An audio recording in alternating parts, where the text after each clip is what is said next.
नमस्कार। सोचिए, एक बहुत ही सिंपल सा वाक्य है, आई लव मोहम्मद। मोहब्बत का ये इजहार हिंदुस्तान में एक बड़ी बहस की वजह कैसे बन गया? आज के इस विश्लेषण में हम इसी सवाल की तह तक जाएंगे। तो इस पूरे बवाल से एक बहुत बड़ा सवाल खड़ा हो गया है। क्या भारत में अपने पैगंबर से प्यार का इजहार करना अब एक अपराध माना जाएगा? और अगर ऐसा है, तो ये हमारे संवैधानिक अधिकारों के बारे में क्या कहता है? तो हुआ ये कि प्यार का एक सीधा सा इजहार देखते ही देखते एक नेशनल लेवल का विवाद बन गया। आइए समझते हैं कि ये सब कैसे हुआ और इसने हमारे अधिकारों पर इतने गहरे सवाल क्यों खड़े कर दिए। हाँ, बस आई लव मोहम्मद कहने भर से एक बड़ा बवाल खड़ा हो गया।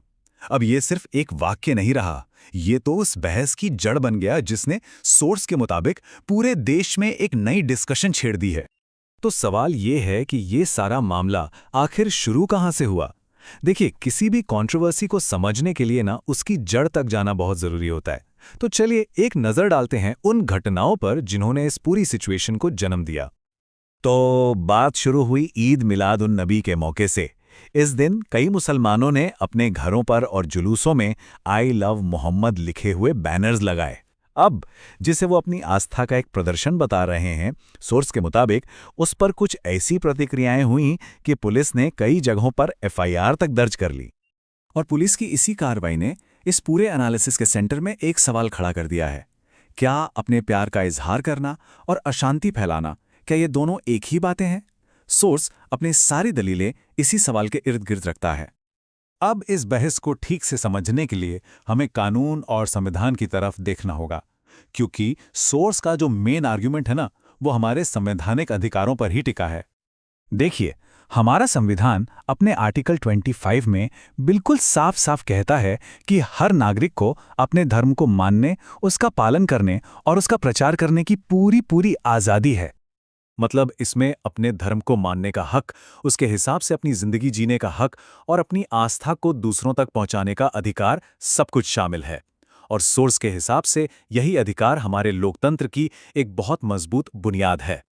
और इसी कॉन्स्टिट्यूशनल बेसिस पर सोर्स ये तर्क देता है कि आई लव मोहम्मद कहना एक प्रोटेक्टेड राइट है, ठीक वैसे ही जैसे कोई भी दूसरा धार्मिक नारा लगाना। लेकिन ये एनालिसिस यहीं नहीं रुकता।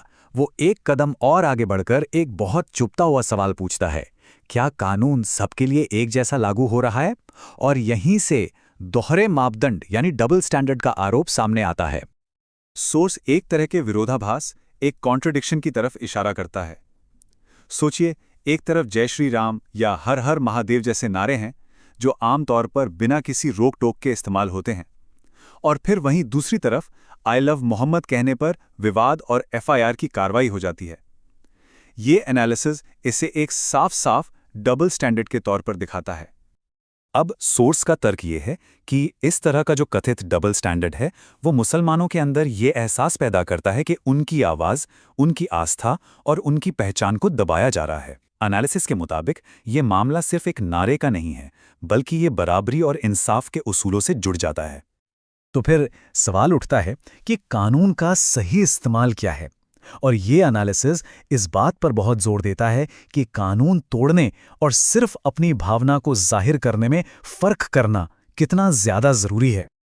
सोर्स इस फर्क को बिल्कुल साफ करता है कि अगर कोई जुलूस में ट्रैफिक नियम तोड़े या कोई पब्लिक ऑर्डर बिगाड़े तो उस पर कार्रवाई करना बनता है। लेकिन यहां मामला सिर्फ आई लव मोहम्मद कहने का है, जिससे ये एनालिसिस भड़काऊ नहीं बल्कि मोहब्बत का एक इजहार मानता है।